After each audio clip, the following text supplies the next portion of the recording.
Welcome back to the Modern Warrior podcast. On today's episode, I sit down with Ray Rolando, a spiritual teacher, guide, and someone who's played a pivotal role in my own transformation. Ray and I dive deep into what it means to be a man in today's world, shedding outdated definitions of masculinity and embracing a more grounded, heart-led path. We explore his powerful life story, from a traumatic upbringing and corporate burnout to spiritual awakening and the profound inner work that followed. This conversation is for every man feeling lost, stuck, or unsure of their place in the world. It's raw, real, and unapologetically honest. If you're ready to drop the sword, reconnect to your truth, and lead with purpose, this one's for you. So let's dive in. Ray, welcome to the Modern Warrior podcast. It's an honor to have you here, my man. It's an honor to be here. Thanks for having me on. Yeah. For any of you who don't know, Ray came into my life 6 months ago, and he has been guiding me through a spiritual journey ever since, and the things that he has shown me and has brought up within me has completely changed my life. So thank you for being a part of this journey, and I'm excited for what's to come for both of us as we continue moving forward for the next 6 months, 6 years, 60 years, whatever it might be. 60 lifetimes. Yes, 60 lifetimes, yeah. And as we say, sorry, not sorry that I've come into your life. Yeah, exactly, yeah. You've come into mine as well. Sorry, not sorry. Yeah. We're here to teach each other. So this conversation, I feel, is so important because there is a shift occurring in the world today for people, for men. There's a lot of confusion in terms of what masculinity means today for men, how they're supposed to step up, how they're supposed to establish their purpose and to live through that meaningful way of life. So we'll navigate towards that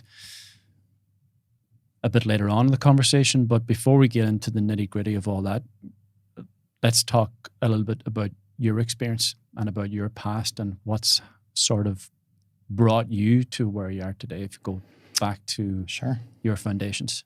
How far back would you like to go? As far back as you feel is necessary. Okay. To gain an understanding of the trials and tribulations that you had to overcome in order to be here today. Now, we only have an hour. Yeah. So, okay. So, well, first of all, as I said, thank you for having me here. I completely agree that we're in what I would consider a massive planetary polarity shift right now. And that is not to get too esoteric. It's just, we all know that this big marble spins on its axis. But many don't know that the impact that has on our systems, as we are made up of metals and water. And as that's evolving and changing, it's having an absolute powerful impact on our physical beings, men, women, children alike, animals.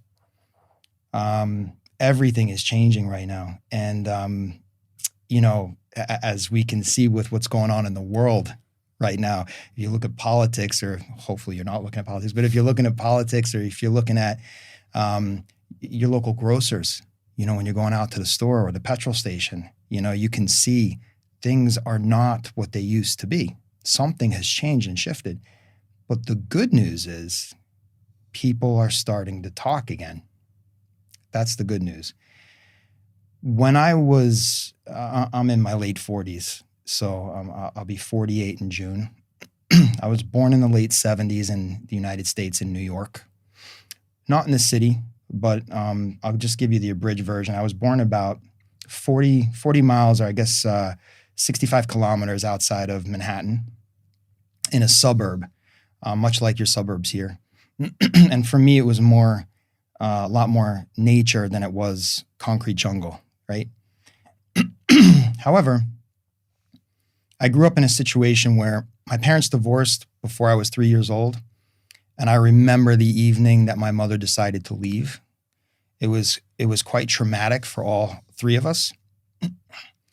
And I don't often talk about that scenario, only because it doesn't come up naturally, But asking me in a situation like this, I would say this. My mother protecting me, pulling me away from the father. My father had started a business that had started to become very, very popular. He was very busy. He had a partner and he was pulled away from the house, as I understand it, very often. And this obviously tore the fabric of the family, with an expectation of a woman to be having dinner on the table when she had a toddler or an infant. And he'd come home, and not that he wasn't a demanding person in that regard. It was just an expectation from the way that he was raised, from the way that his father was raised, and his father, however far back we go. And she had a chemical shift when she was pregnant with me, my understanding, based on the way I grew up with her as an only child for how many years? You can see the throat is doing all sorts of weird things as we're talking about this. We manifest our realities from our throat. So it's interesting you're asking me these questions, and I'm clearing my own throat, and perhaps the throats of men watching this, because I believe that's one of the things that I've come to understand about who I am, is that some of us, as perhaps a little more intuitive than others, our lights are so big that when we walk into spaces where we'd often been rejected, it's because people are picking up on our light and they're rejecting that in themselves in the mirror, because the perverted male mindset just can't handle it. And the women are hypnotized by what the masculine society says is acceptable. So when my mother separated from my father, and I lived with my mother basically in poverty. I mean, not basically, we were like subsistence living. We were, poverty levels or below, rent controlled apartments. My understanding is that I slept on top of a kind of a do-it-yourself bed, which was on the top of a dresser in a one-bedroom apartment. My stepfather, who my mother was dating at the time after she left my father, he was about 19 or 20 years old. My mother was about 22.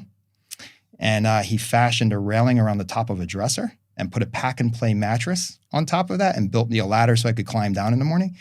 And this one bedroom that I slept in was like a walk-in closet. And my mother slept out in the living room on a makeshift, bed situation. So instead of the sofa, with a curtain around her bed, and I would walk out there in the morning and watch cartoons on like a 9-inch television and pull out the rabbit ears, But that setup was dad's coming to visit me. He'd pick me up during the week when he could. And I'm being raised by a mother who turned out to be bipolar. And so what I've learned over the years is I spent the majority of my childhood figuring out which one of the 13 versions of my mother was going to show up in the morning just so I could survive. And so if I could figure out how to survive her, I might make it through the rest of the day, let alone the fact that I was a sensitive, let alone the fact that I was getting bullied on playgrounds, let alone the fact that, I didn't know how to get on with other people because I'm pretty sure I was born a little bit more aware than the average person. So being aware and carrying this form of maybe a masculine in this form in a world that didn't accept it, with a mother who was not, completely balanced, and a father who did his best to see me and love me, but could only be there when he could, and living with my mother and stepfather who were very violent to one another, extremely violent. Watching physical abuse take place, watching him pull away the car while his stuff is thrown out on the front lawn, him peeling out down the road and my mother holding on to the car while he's pulling away, and literally she's being dragged down the road. Those were regular occurrences in my upbringing. So I thought that I felt like I was a gifted intuitive when I was young, but there was no place of acceptance really for that. In a world that was teaching me, my father's working very hard. He has me working at the age of 11 in his store. He customized cars. Can't get much more masculine than that, you know. My stepfather was working in an auto dealership, selling cars, and then eventually became a finance manager. And my father one day said, "What do you want to be?" And I told him, "I want to work with you, and I want this business to succeed in other ways and grow." And he said, "No, you don't. You want to go to college and you want to work for the man, because you don't want to bring home this bag of paper." There was still paper back then. Now everything is digital, computers. And that was probably around the age of 14 that I told my father that I either want to work with you or I want to be a baseball star. But because I wanted my mother to stop beating me and I wanted to be larger than her, I sort of said to the universe, make me bigger. You know, I was, I don't know the conversions over here, but in the States, I was 5'3" tall when I was leaving the 7th grade and about 12 years old. And around that time, my mother was still beating me, especially as I was getting my own mind and getting my own personality and being able to kind of stretch things a little bit. She did not like that very much. She wanted me under her thumb. And, you know, as much as she loved me and protected me, she also really confused me by giving me verbal lashings and beatings and trying to make me a man in a man's world. So I'm sort of being raised by these 2, 3, 4, my dad was married again too, by these 4 personalities of brokenness, trying to figure out my wholeness. And what that does is it really puts you in a position of confusion. And that's really what I dealt with, was confusion. Pardon me. So living confused, I had to figure out who I was. And I would say I probably didn't start to figure that out until my mid-30s, but that was after I had already gone into corporate because my father told me to. I would call him from the bathroom stall every morning at work at 7:30, 8 o'clock in the morning before his store would open. There was a secret way to get him to pick up the phone at work because they didn't open until 9. So at 7:45, I'm calling him and I'm doing the double dial and then hang up and call back so he knew it was me. He'd pick up the phone and he goes, "Again?" I'm like, "Every day. I don't want to be here." The moment I walked into corporate, I didn't want to be there because I didn't think I was cut out for it. And I was really good at it. That also was confusing. How could I be so good at connecting with people and getting stuff done and being, you know, analytically minded, but also being intuitive or being what some might call soft? And I'm learning it's not soft. It's the new strong, as long as you know who you are. And if you know who you are, nothing can get into your field. But we've been taught, men specifically, that that's not safe. And my environment taught me that growing up. So I was in one household with my dad where codependency was going on all the time. And unless you agreed with the opinion of the house, you weren't heard or seen. And if God forbid, I walked across my stepmother's freshly vacuumed carpets while I was on the phone with my friends. You remember those things that had cords connected to the wall? Yeah. Those things. She would vacuum again. Or if I made the bed in the morning, like a good student, she'd make the bed again when I come home, because there was that perfection of the expectation that my father finally got in that relationship that he didn't get from the one with my mom. So my father didn't wind up having kids until I was 10 and a half. He had my brother. And then my mother didn't wind up having kids with my stepfather until I was 14 and almost 17. So I'm kind of like an uncle to these kids. I'm 10 and a half years, 14 and 17 years older than these guys. And I'm already living my own life. And that led me to a lot of confusion, marrying my first wife, my high school sweetheart, holding on to her for dear life. And then eventually working in corporate, confused, hating my life, realizing that I've married the wrong person. After my mother dies in a dental chair at age 43, I was 23, and my youngest brothers were 7 and 10, her 2 other sons. I'm like, WTF? You send me somebody and show me how this works, or I'm out. And what a waste of light that would be, says the Roman Catholic tradition that I was raised in, which added an entirely other level of confusion to an already confused young man. The Catholic doctrine, the way it was delivered. There's a way to deliver things and a way not to deliver things. And I think that a lot of it was delivered in a perverse manner. So I guess the summary of my childhood, that's probably a very good abridged version, was a lot of confusion, done in by situational circumstances. I should tell you that I tried to leave the planet twice before the age of 4. I had 2 febrile seizures when I was, I think, 2 and maybe 3 years of age. I hit about 106.5 temperature for a period of time. They rushed me to the hospital. And I later have found out, in my mid-30s, I found out you were actually trying to leave the planet and literally change your contract for being here. Never knew there was anything such as contracts. And so I got my wish when I challenged God. I got my wish. I had a set of teachers sent to me, some false teachers, and then a real spiritual teacher. And before he would take me on as a student, he said to me, do you know how difficult it is to be around somebody like myself? Actually, he said somebody like meself, because he's Irish. And I leaned into a microphone at that time in front of a number of people, and I said, I've heard. To which the whole room laughed, and I think he was crying on the inside. And he said, I'm the best there is, but I'm the most difficult there is. There'll be no hiding. You will not be able to hide from yourself. And he's done me the service over the past, 2008. How many years is that? 17, 18 years at this stage? Over the last 17, 18 years, he's done me and my family the service of standing by me while I've watched myself become the man that needs to walk this journey of the modern warrior in a way that was very atypical when I was growing up, but is becoming more and more the standard I'm seeing. But it's hard for men to make this shift, and I think that's why we're here today.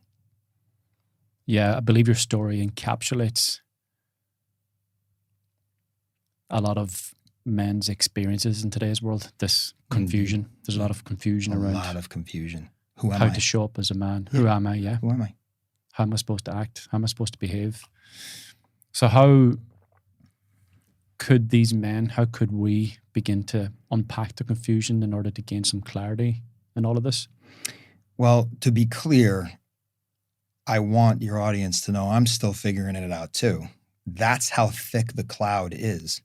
So first of all, pat yourself on the back and tell yourself it's going to be okay. You're in a process. This isn't a silver bullet.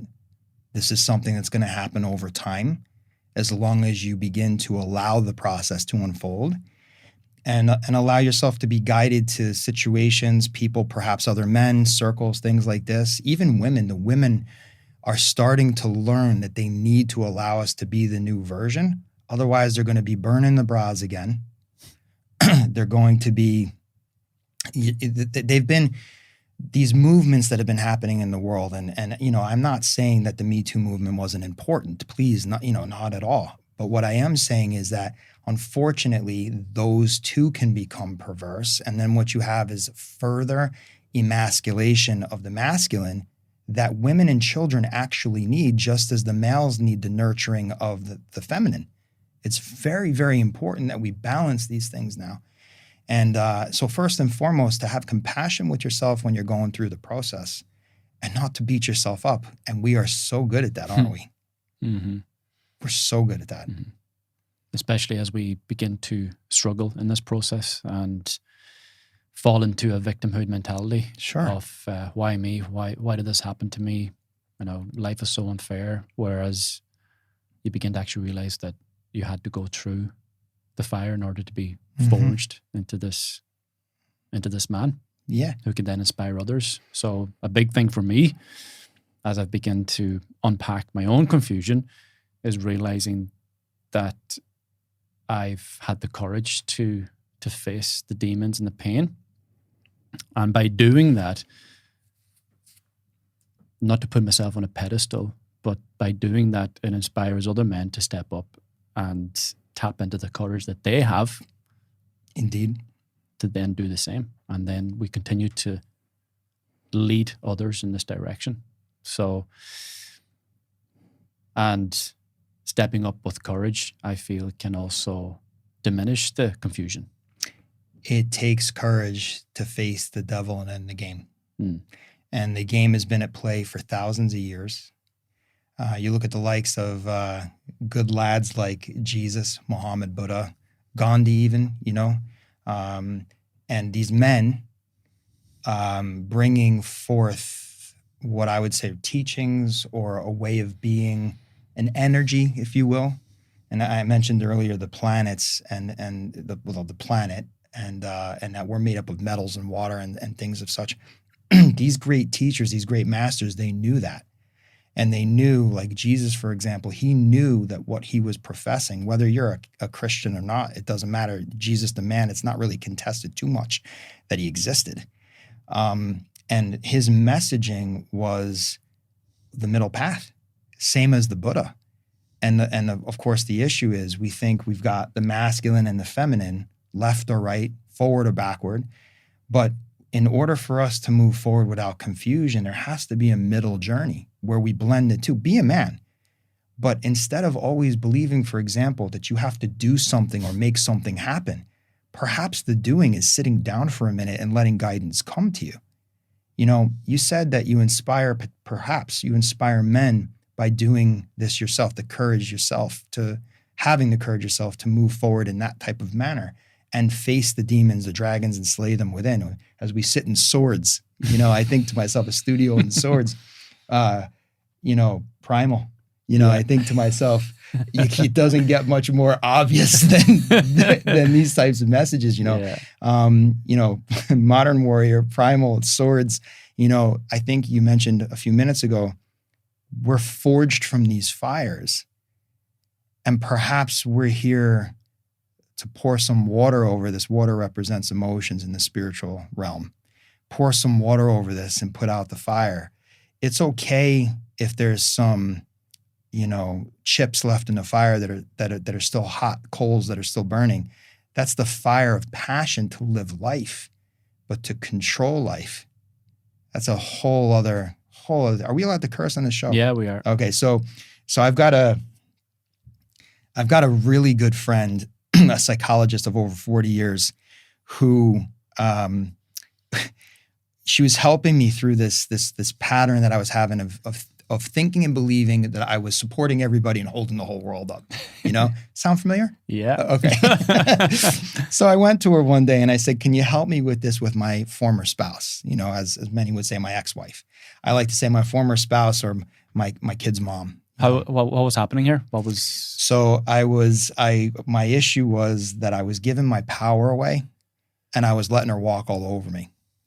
And so she said to me that the dynamic that you built with her, not just who she is, but the dynamic you built with her, that you did, has led to this power struggle where she's happy to take the power that you give her.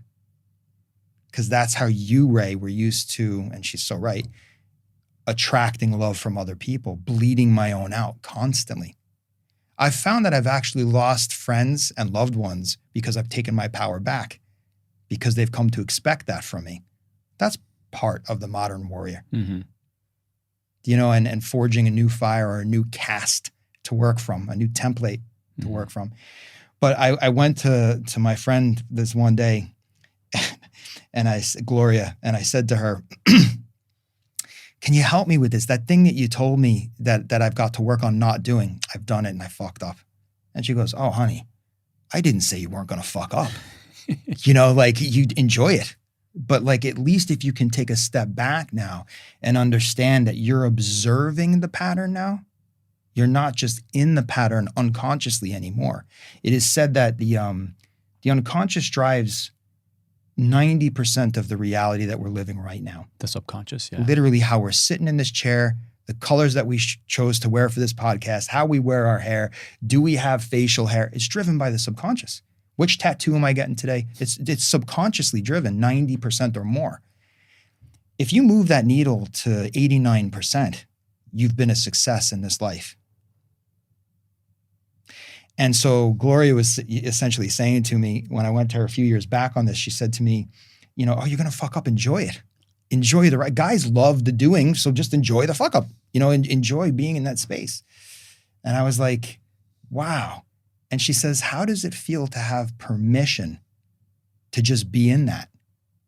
and not have to solve it in this moment. I said, you have no idea.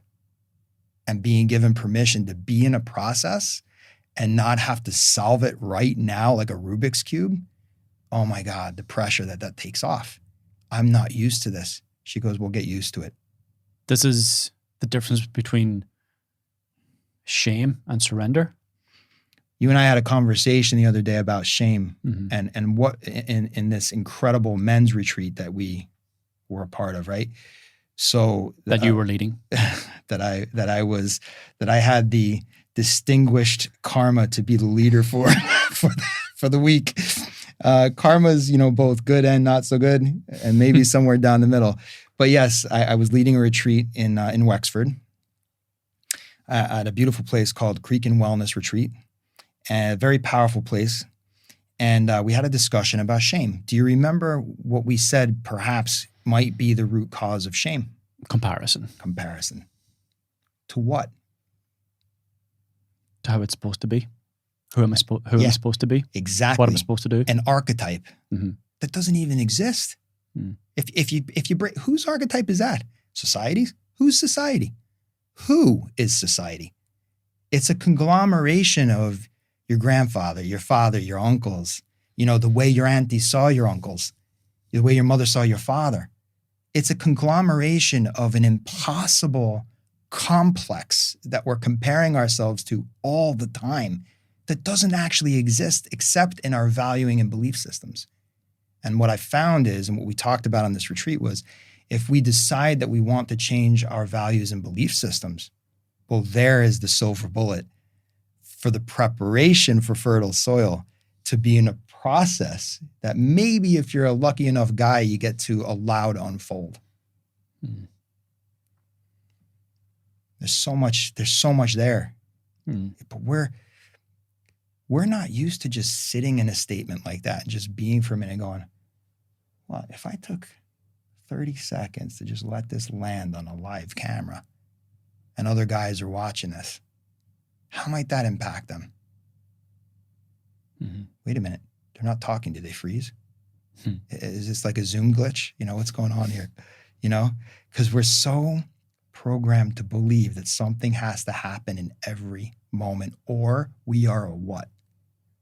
Mm-hmm. Failure, yeah.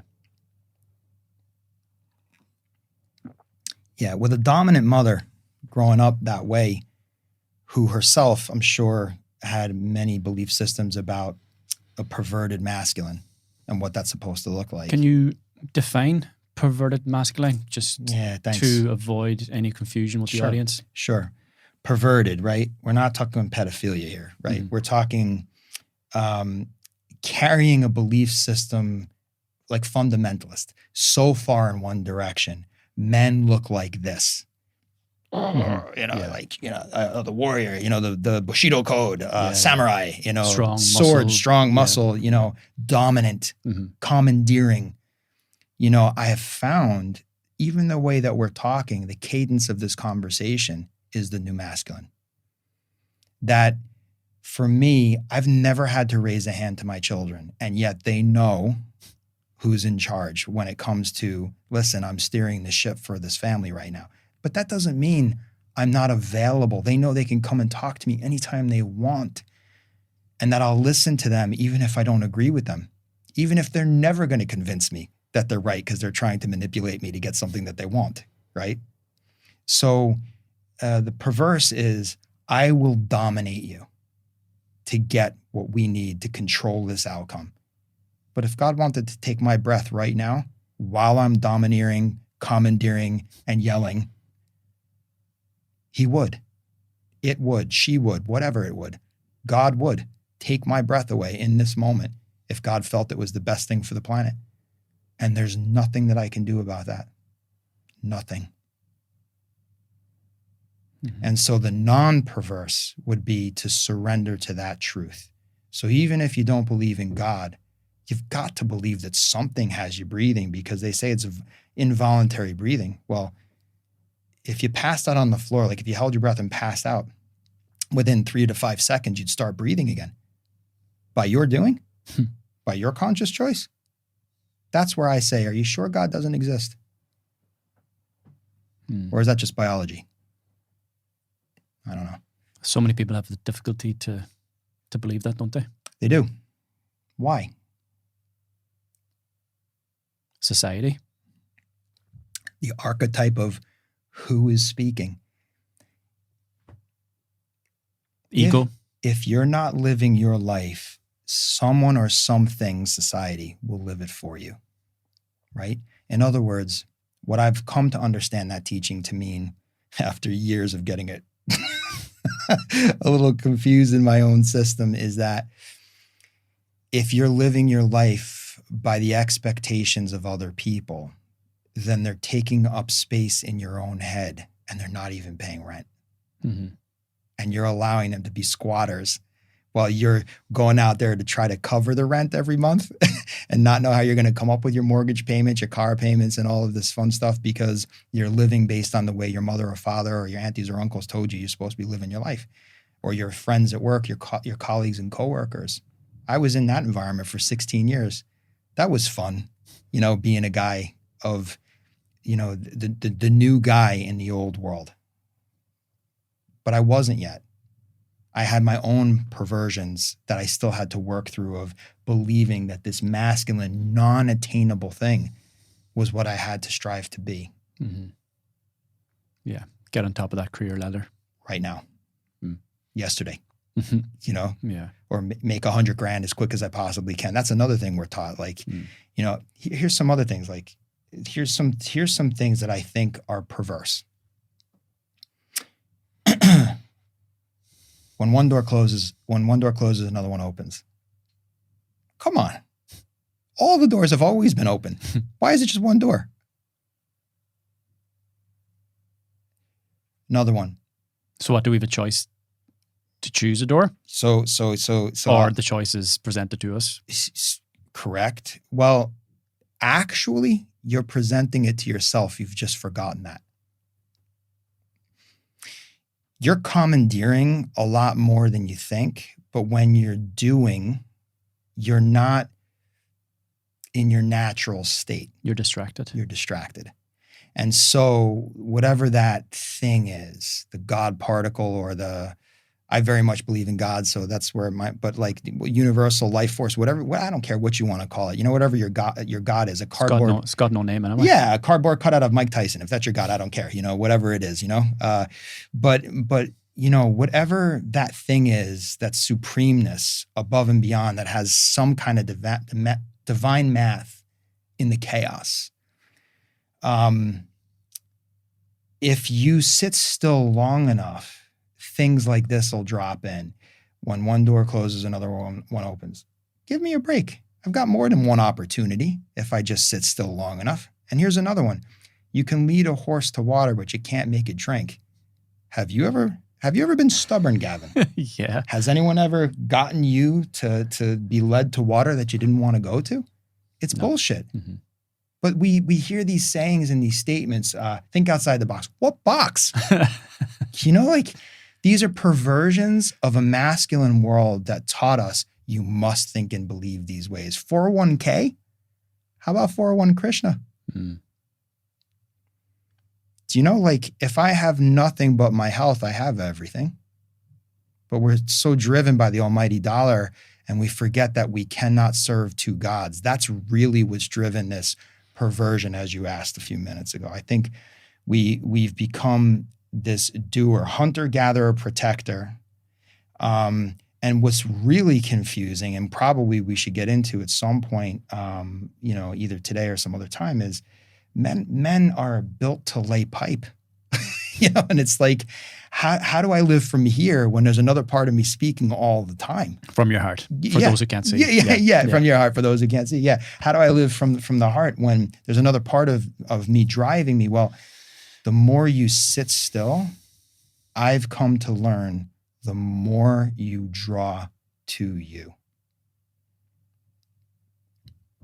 I was, before I came here today, I didn't know what the topic exactly was going to be. Gavin set me up. I didn't know what the topic was going to be, but I love this. I didn't set you up. I love the off the cuff stuff. But I was thinking, if men could realize that it's not about the way we pierce situations. You know, if you think of men and women, a man's job is to pierce the situation, right? Doing, piercing, getting stuff done, commandeering, right? Commanding. If we could realize how powerful our energy is when we sit still, we forget that we're not just a doer, we are an antenna, a powerful antenna. And when we can sit still enough to receive through that antenna, it ripples out like the men that you were talking about before. If we can have a grounded conversation like this today, hence the color black, you know, if we can have a grounded conversation like this, perhaps another man will pick this up, or a woman will pick this video up, this podcast, and view it and go, wow, they're just two guys being. It's having such a profound impact. Now, it'll be subconscious in the 90%, but it'll get into their system, into fertile soil. And it'll show them that there's another way to be. And it doesn't have to be this doingness. I remember the first time you and I were on a call together. And I just challenged you to look under a rock. And under that rock, you found your entire future wrapped up in a single event. At the age of 3. Now, isn't it interesting that we can work with therapists, we can work with coaches, mindfulness teachers, but it takes the right lock and key to get the combination code correct to have that moment where then we have a decision. Do I run for the mountains like I want to, or do I have the courage to face the devil and end the game? I believe after that I was beginning to run, wasn't I? And you pulled me back. Just for the audience, no.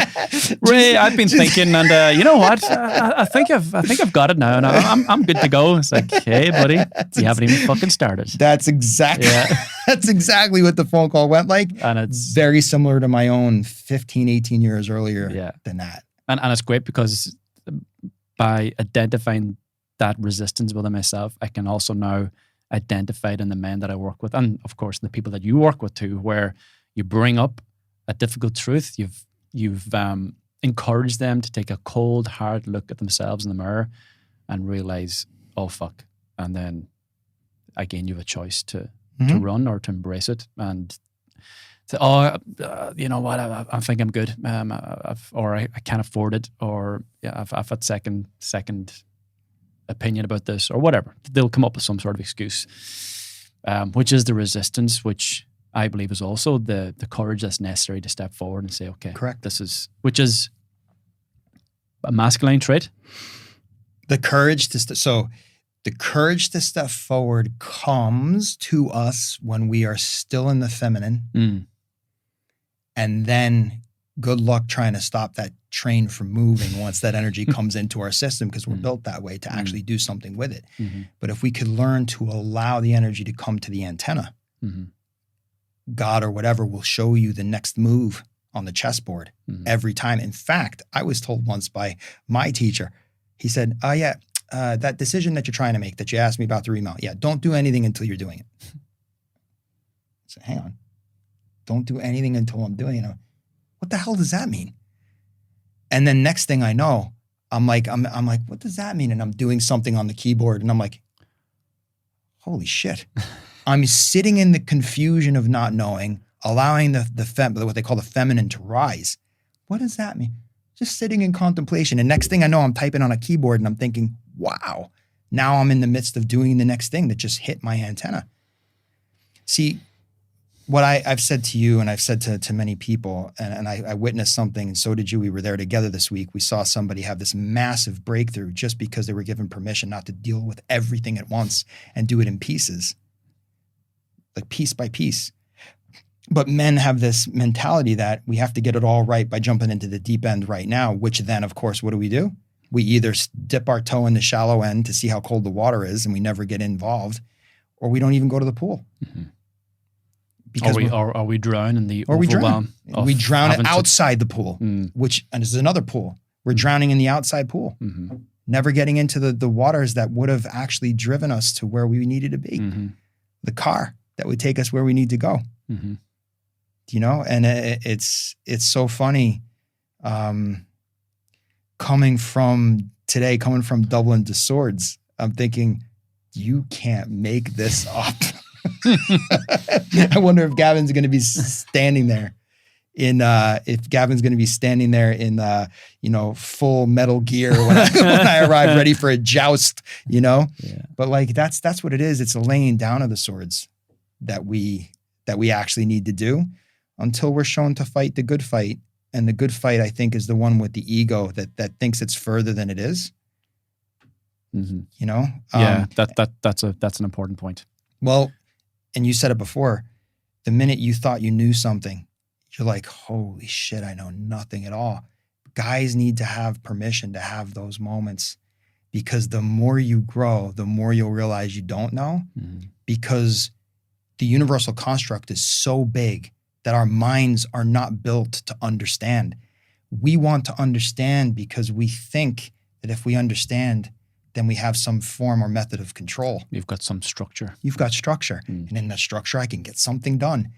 When in actuality, your mind is part of nature. The brain is part of nature. This body will die. So it is not my opinion that when this body dies, we die. It is my opinion that we continue to journey in another form. Because Einstein said once energy has been created, it cannot be destroyed. But being given permission to not do everything at once allows us to not drown outside the pool. And it allows us to wade into the waters of importance, to do the things we were born to do in the time that suits us rather than the time that society tells us it must get done. If we can start to wade into those waters and then connect to other men and say, I'm having a rough day, can you just lift me up? As opposed to, oh, let's go out, get drunk and actually blow this off. That's just a distraction. Maybe. Sometimes men need to do that too. Just have fun and blow off steam. That's true. But when it becomes a habit and a ritual where you're avoiding your emotions and you're avoiding the depth of the courage that it would require to go in there and excavate the truth, that's where it gets messy. Mm-hmm. Does this have to come with a life-altering experience before you begin to wake the fuck up to your reality? If you're watching this podcast right now, I would say you've already had a life-altering experience. And what if you had a life-altering experience and you've made some great progress, your life is in a better place, and then you say, like I mentioned before, I've got this now, I'm good. And then you continue this pattern of this new existence, which ultimately you've come from maybe level 1 to level 2, but there's like 100 fucking levels here. 100 million. 100 million. So don't allow that, please. Anyone watching this, please don't allow that to scare you. Because I said earlier, if you move the needle just 1%, 1/1000%, you've been a success in this lifetime. See, it is my belief that we've had lifetimes of practice and that we come here lifetime after lifetime because it's so hard to get it right and move that needle. That's what I believe. Now, right or wrong, it guides me in a way that helps me to feel safer in the process. So what's wrong with that? Mm-hmm. As my friend said to me, you're going to fuck up. Enjoy the journey. Because now that you're observing it, it is said that once it becomes observable. So I'm a certified neuro-linguistic programming practitioner. And NLP teaches that once something becomes observed by the conscious mind, because the objective of NLP is to bring the unconscious to the conscious and model success, right? To get out of loops of limitation and failure. Like I think there's a book called Failing to Succeed. I haven't read it, but I love the title. And every time I think about it, I'm like, of course, the double entendre of the word, right? Failing to succeed. You fail to exceed, meaning to succession. So as long as you're giving yourself permission, chances are, if you're watching this podcast, you've already had some life transformative experience. Now don't hold back. Reach out to somebody like Gavin or somebody like myself and say, hey, I think I need to go a little deeper. How do I do that?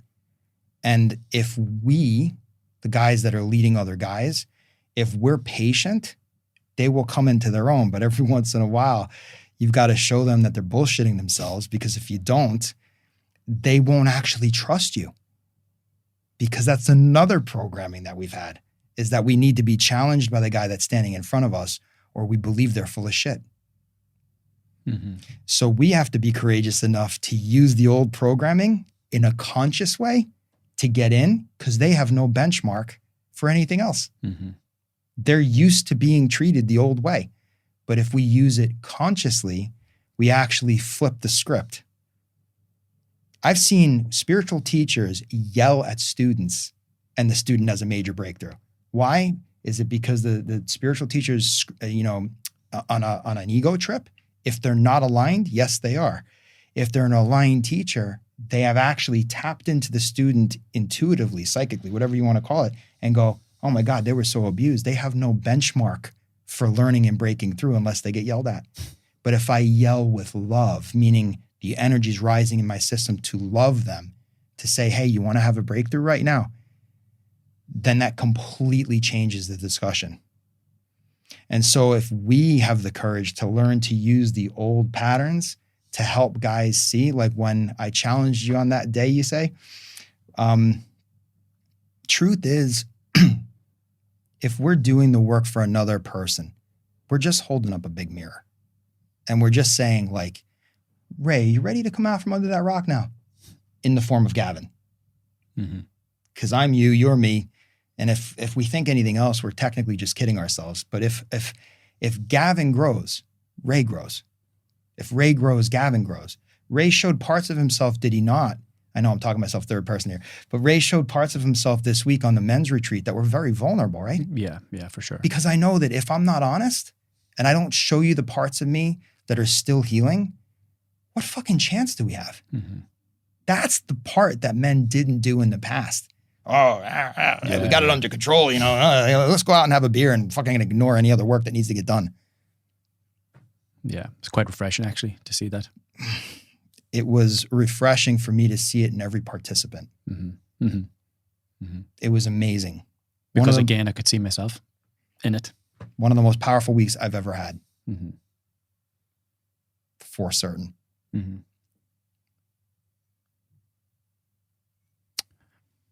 Yes. So are you saying that this hunter-gatherer type of masculine man needs to be parked in a certain way to allow something else to come in? Or do we integrate these parts? Do not deny who you are, how you were built. You are a hunter-gatherer. That is how you were built. Protector, supporter, provider. But when you understand that something bigger built you that way, that's the thing that's in control of whether or not you get a kill on the hunt today. Mm-hmm. It's not you making the deer appear in the woods, the stag. It's God allowing the deer to appear in the woods, and God guiding your arrow and your bow and your quiver, that you don't drop your quiver before you get an arrow on the bow, that your arrow and bow don't malfunction. How many things have to go right? You think you're the one in charge of that? The wind could just kick up in the right moment and all of a sudden your family doesn't eat. So you have to be the hunter-gatherer, protector, provider, understanding that you're just being those things, not doing those things, and that another more powerful thing than you has got control. That if it took your breath while you're pulling back the arrow, that's it. Family doesn't eat, you don't eat, everybody dies. Mm-hmm. And on some level, that has to be okay. Otherwise, you're never going to break through. I was talking to a guy just the other day. I've been talking to these very powerful CEOs, and this guy is telling me about this acquisition that his company was about to go through in the next few days. Do you know, he got on a discovery call with me. At least, I thought I was getting to know him, but he thought it was a discovery call. He wanted me to pitch him right then and there. And I wanted to know who he was, but he's not used to that. He didn't look at me once in 35 minutes until I said to him at the 22-minute mark, it's interesting that you haven't looked at me one time. during this discussion. And then he looked up from me. He goes, I'm just working on something important. I'm like, then why did you take this call? And he said, well, I took this call because I'm spending $500,000 a month on ad spend for this website that I'm trying to sell, and we're not getting enough traction and blah, blah, blah. I said, because you're pitching the wrong shit. You're pitching the old way. He goes, no, it works. It works. I do this all the fucking time. I'm like, it worked, but your problem is it's not working well enough. And that's because you don't know your audience well enough. You don't have the avatar pegged correctly. See, I can put on the business hat too. I'm not just the intuitive and whatever else. This guy is spending $500,000 a month. He could literally spend $10,000 a month and get better traction. It's because he doesn't know himself. He doesn't know himself. And he doesn't know his power by just sitting still. If he knew his power of just sitting still, he would attract people. He does not believe that at all. Mm-hmm. Of course. The typical man. Typical man. He doesn't believe it at all, to the point that he couldn't even make eye contact with it. Marketing doesn't work for me, typically, in the past. I was born more awake than the marketing system is today. And because of that, I've had to learn to navigate without marketing working, without social media. Could I do social media more? Sure. But I'm working on other things like this myself, you know? And I'm like, I'm attracting what I need at this time. Who knows? Maybe your podcast winds up putting us on a stage together somewhere and we're talking to 10,000 people. Great. I've talked to 7,700 people already. And I've had the ability to be in front of, stages, podcasts, things like that. But I learned that if I'm reaching constantly for the fruits, the hand that reaches creates the wind that pushes the feather away. So the more I sit still, the more comes to me. The more that comes to me, the more that I'm able to convey information with you like this, dialogue like this, because none of this was scripted today. None of it. And yet I feel so comfortable sitting here with you because I feel like I'm just talking to a brother. Because you are. Because I am. Lifetimes. Lifetimes. I saw Gavin. Gavin and I have been working together for a while now. And I've seen him in person live for the first time on this men's retreat, which was very amazing and refreshing.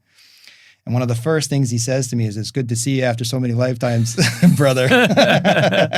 And we just had a chuckle because we both know there's some form of truth to that because you can feel it. And what my hope is anyone who sees this sort of feels that within themselves as well. And if you're not already working with somebody, that you reach out for help because honestly, we need each other. I need you. I need you as much as you think you need me. I'm flat out telling you that right now. Just like I needed Gloria, Gloria needs me. My wife, who is chill enough to hang out in the hotel while I come here with you today, as we're in Dublin for a few days. Amazing how this just happened to work out. Our buddy, the studio manager here, owner, he had just enough time for us today. I mean, what are the odds that it just lines up without us doing anything? How many cars do we have to be locked out of? How many situations do we have to actually believe we're actually in control of before we relinquish control and we're led to where we need to be to drop our swords? Yeah, just to add some context to that, I was due to leave the retreat center yesterday. And were you? I thought, but again, something else interjected that, and the battery died in my car. And I couldn't gain access to the car because the key was locked inside the car. You had the manual remote. Key. Had the remote, but the battery was dead. The battery was dead in the remote. The manual key was inside the car. Couldn't open the door. And it allowed me enough time to embrace simply being in that place and realizing, hey, like these things aren't a coincidence. There's something in this that's delivering a message to me to just be here a little bit longer and allow the processing of the week. And then the car is working fine today. Cars are working fine today. Yeah. What's really funny and interesting too is how many times were we sitting together with the other men during the week and all of a sudden we'd hear a creature come to the window. What was it? Do you remember? Was the bumblebee? Yeah. Yeah. Yeah. And as we were talking, we just need to learn to be. Mm-hmm. There's a bzzz, you know, like it's like, you can look, does coincidence exist? Yes, for people who need to believe it. That's how I live my life. Mm. So when I'm on the phone or a Zoom or something with a guy who's got a merger and an acquisition, he's making millions of dollars a year and blah, blah, blah. And he's totally unhappy and he thinks he's happy. He's not at all. And when I ask him what makes him happy, he's like, I said, are you happy? He said, yeah. I said, what makes you happy? He goes, I don't know. I said, then you're not happy.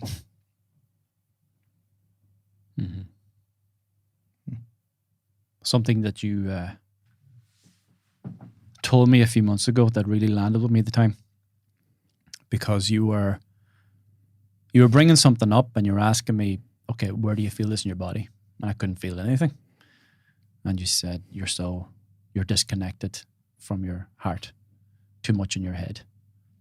And as these hunter-gatherers, protectors, the person we're often trying to protect the most is ourselves. And when we're always protected, we're never connected. So there's this disconnection between the head and the heart.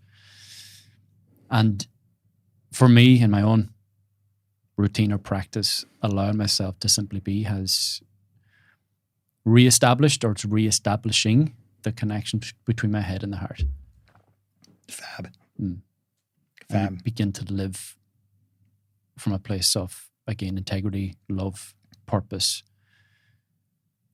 and relinquishing control of things that happen or don't happen, like having to leave Creaking at a certain date and then something else saying, no, you're not supposed to go yet. Clients not paying us on time and all that wonderful stuff too that we are not in control of, right? You know, it's like we want to be in control. We vie for control. The control is coming from the head though, isn't it? It is coming from the head. If we'd open up, like I had a client saying to me yesterday, she was saying, this deal went, she's a realtor. She said, this deal went through. I never thought was going to go through and blah, blah, blah. And then I said, yeah, but now you're going to ask me, Ray, if I didn't focus on that with fear that the deal would go through and do all the things that were necessary to make it go through, it wouldn't have happened. And I said, right. And so it went through. And she goes, right. So me being in fear is serving me. And I went, it is. Because now you only got that deal. Not all the other ones that were out there too, if you hadn't been worrying. So fantastic. Well done. You know, you focused on that one with fear and you got it. But we limit ourselves. But you limited yourselves to the other doors that are open that you're not remembering because you're fighting a battle with your sword. You're not laying the sword down and when you've got a sword up, you know, you've got a force field up actually, literally. When you have a sword up, you've literally got a field of energy around you that prevents other stuff from getting in. That'd be like tantamount to me sitting here like this with you the entire podcast. Yeah, with your arms crossed, yeah. Yeah, because I'm blocking my heart energy and I'm bypassing. Unless I'm sitting in a spiritual mudra for a purposeful reason. That's different. I've come to understand. But yeah, generally speaking, when we sit with our legs or arms crossed when somebody's talking to us, it's because we're either saying to them or to ourselves, fuck off. And I would debate this point with you. When we're helping somebody else, you said generally I'm almost always, you know, helping aspects of myself. Always, actually. You're helping your son, you're helping your daughter, you're helping your wife, you're helping me, taking out my dirty laundry this week and everything else for me. This guy became my car service because I was trapped at Creek and leading a men's retreat and I didn't have a car or a way to get there. And this guy's like, I'm Irish. I've got a car. You know, I'll take care of it. And he would do anything for me, even just take out my dirty laundry and then go pick it up for me. And then say to me, it's been cleaned. Yeah. And I'm like, okay, what messages does this guy have for me? What's the message in that? Yeah. And then his battery died. Yeah. Wow. They say that the house and the car, they represent the body. So I have a friend that's got the same spiritual teacher his name's Dave. And he used to say to me, he still does, you tell me what's wrong with your car and I'll tell you what's wrong in your life. I'm like, windshield wipers. He's like, what's wrong with your vision? I said, transmission. He said, having issues changing gears, are you? And I said, engine. He said, your adrenals depleted. I said, pistons. He said, you're running yourself rampant and you're trying to create fires that probably need to be put out. I said, tires. He said, really?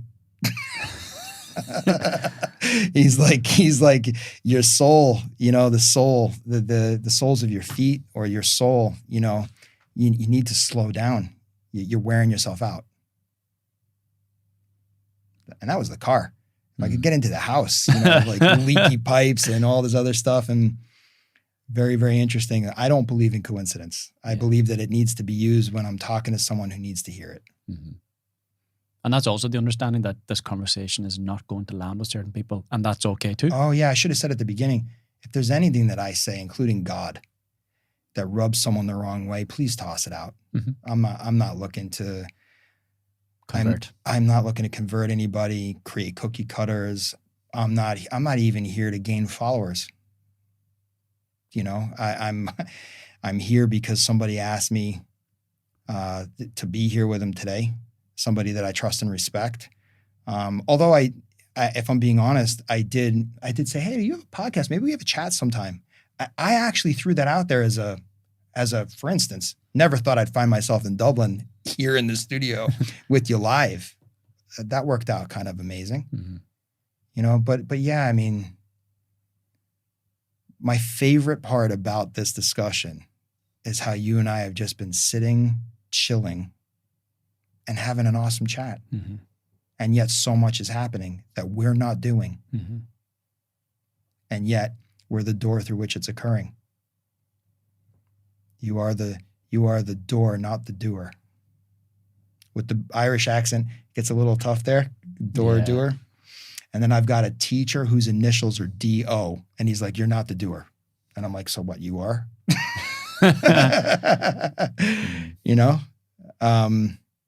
But honestly, the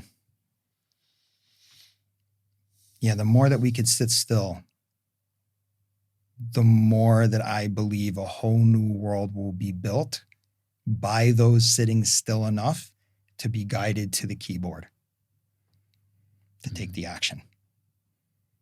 And if we start building a world, a planet, whatever, cities, schools,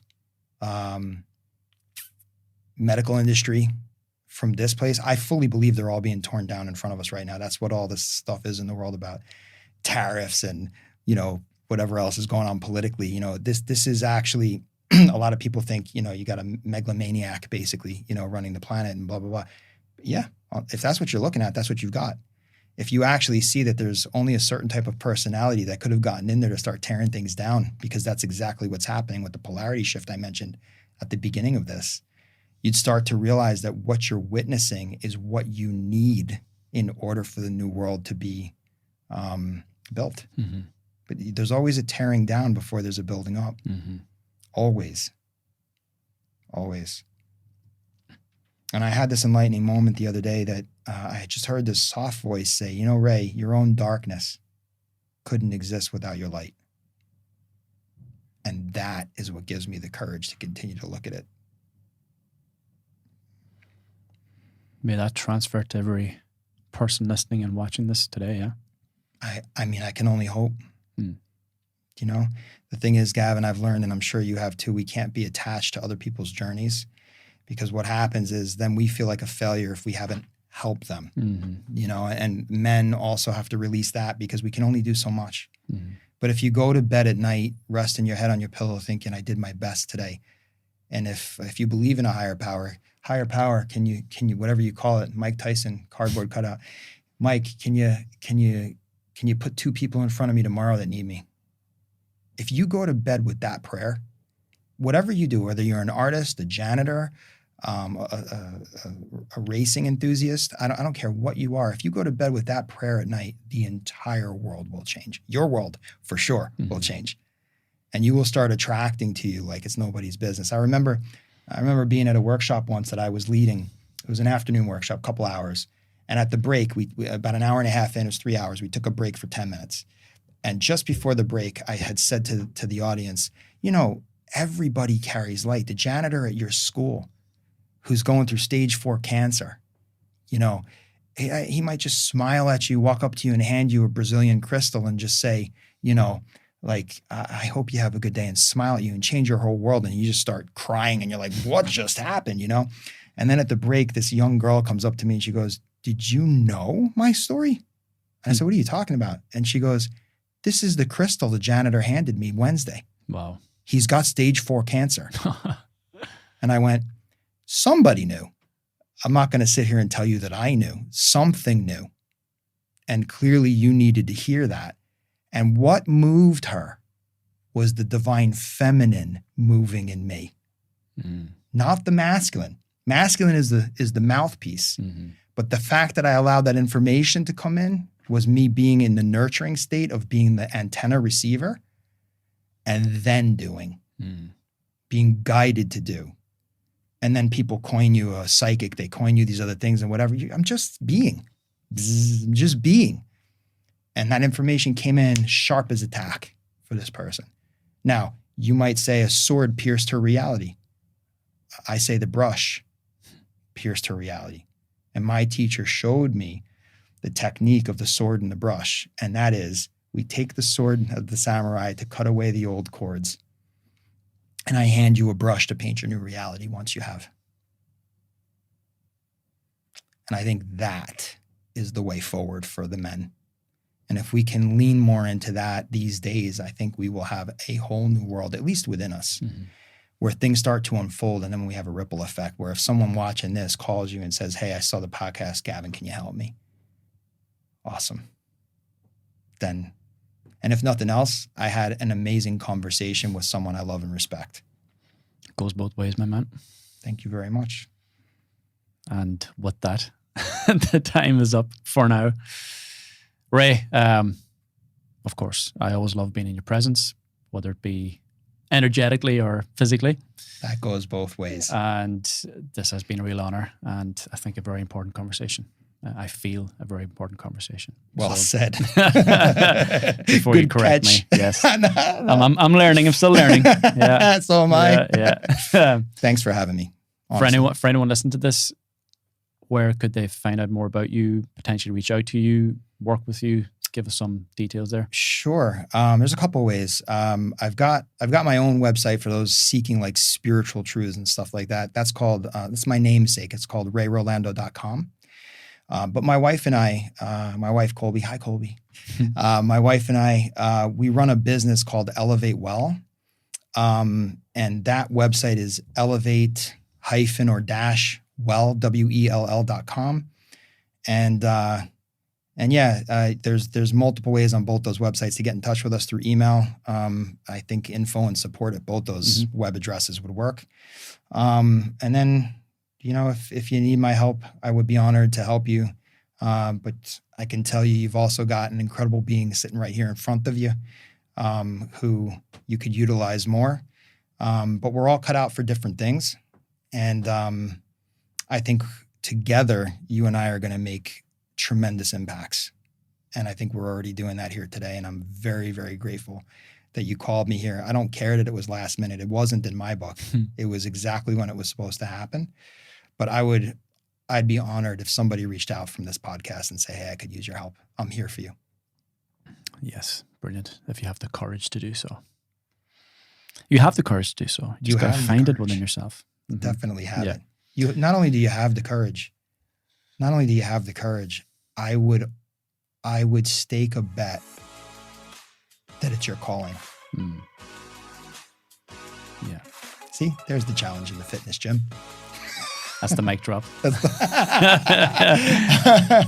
Thank you so much, Ray. Thank you too, my friend. Until next time.